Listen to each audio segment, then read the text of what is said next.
Přípravka Holoubku pracuje od října tohoto roku. Za 2,5 měsíce své činnosti se děti postupně seznámily s vyťukáváním rytmů, zpěvem písniček, samostatně i s hudebním doprovodem, s pohybovým cvičením a jednoduchými tanečními kroky na lidovou muziku. Ale protože děti už od první zkoušky chtěly hlavně tancovat, připravili si při příležitosti vánoční besídky krátké vystoupení.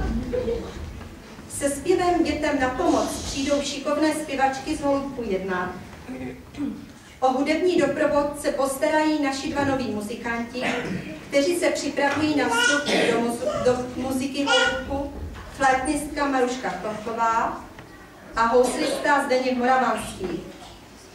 Přidá se k nim i náš stálý flétnista Vašík Jochim.